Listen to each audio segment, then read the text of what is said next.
With tourism to the United States under Trump already plummeting, this is not going to help.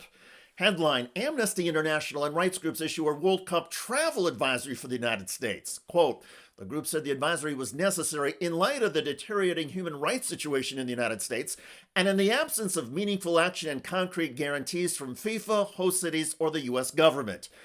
Donald Trump himself has said that federal ICE and Border Patrol agents will be swarming World Cup host cities, including Los Angeles. When it comes World Cup time, and we're going to have to force ourselves upon them, which we have the right to do, because we don't want to have any crime, we don't want to have any problems for the Olympics and the World Cup. Even before the travel warning, which cited Trump's aggressive surges of federal agents, international tourism to the United States was already down dramatically. Tourism to the U.S. is on the decline. The U.S. is set to lose $12.5 billion because of it. Traveler spending here is already down 22.5%. Tourism spending is down double digits. The number of international visitors as a percentage is down double digits. And the Trump administration keeps making travel to the United States more cumbersome. The Department of Homeland Security says it plans to require visa-free tourists from dozens of countries to provide a 5-year social media history in order to enter the country. Now, with the travel advisory to the United States, the tourism disaster may get worse. And the World Cup was already a tourism business disappointment. Here's part of the reporting from Forbes. The heads of hotel associations in 3 World Cup host cities, New York, Philadelphia, and San Francisco, told Forbes they have not seen a World Cup surge in demand so far. Quote, the tea leaves are showing us that the demand the World Cup was meant to drive isn't materializing, at least right now. Last year, FIFA, the global governing body for football, or soccer as we call it in America, projected that millions of international visitors for the World Cup would give the United States a $31 billion economic boost. But that demand has not materialized, forcing FIFA to cancel tens of thousands of hotel rooms in host cities. 11 U.S. cities will be hosting matches during the World Cup, scheduled from June 11th through July 19th. But now there are headlines like this. Trump chill hits World Cup demand as panicked hotels slash rates. Lior Seckler, chief commercial officer at hotel operator HRI Hospitality, told the Financial Times the Trump administration is partially to blame for the slump. Obviously, people's desire to come to the United States right now is down, said Seckler, pointing to the unrest caused by Trump's war in Iran and his hardline immigration crackdown.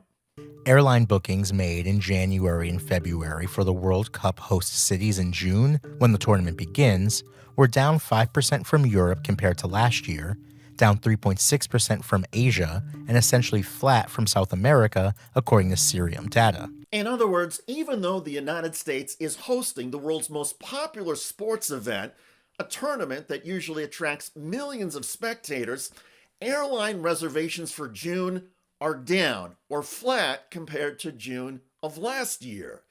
The Trump administration appears to be trying to hide the problems from Congress.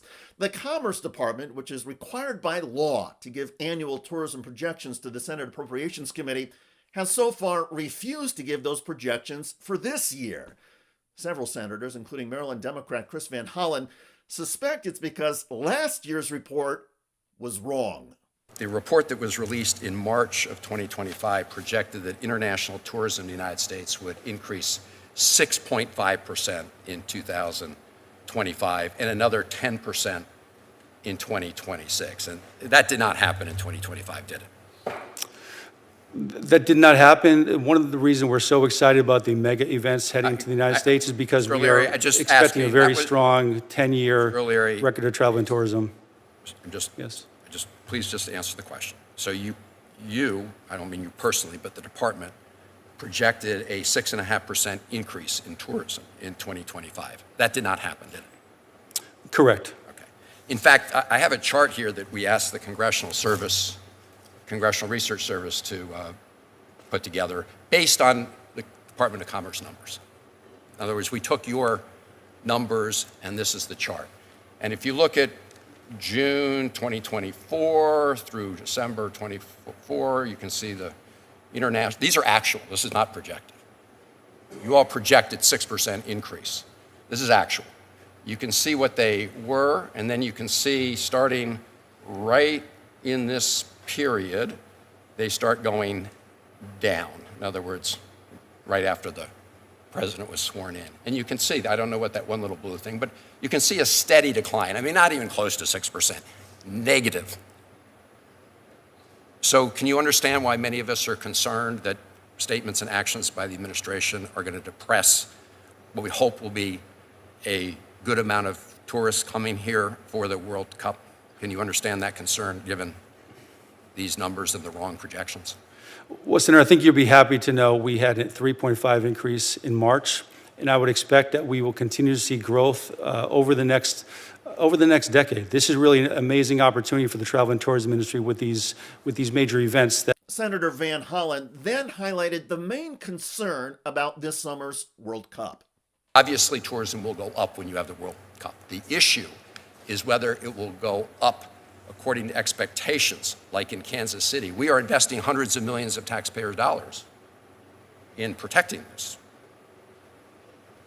Or over 100. So I just want to make sure that in the end, in addition to the excitement, as I said, I'm a huge soccer fan, this is a good deal for the American people. And that means making sure that we maximize the economic benefits in places like Kansas City.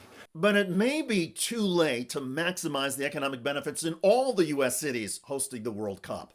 The Trump administration is not changing its aggressive immigration enforcement policies. The war in Iran has not been resolved. And now the United States has been slapped with a travel warning. Granted, it's from Amnesty International, a human rights group, and not a government or government body. Still, thanks to Donald Trump, the United States is perceived across the globe as an authoritarian and dangerous society where visitors could face violence at the hands of federal agents. Football and soccer fans may love their sport and love the World Cup, but their hatred of the United States under Trump seems stronger. And so the World Cup, which is supposed to boost the United States, is turning into a nightmare.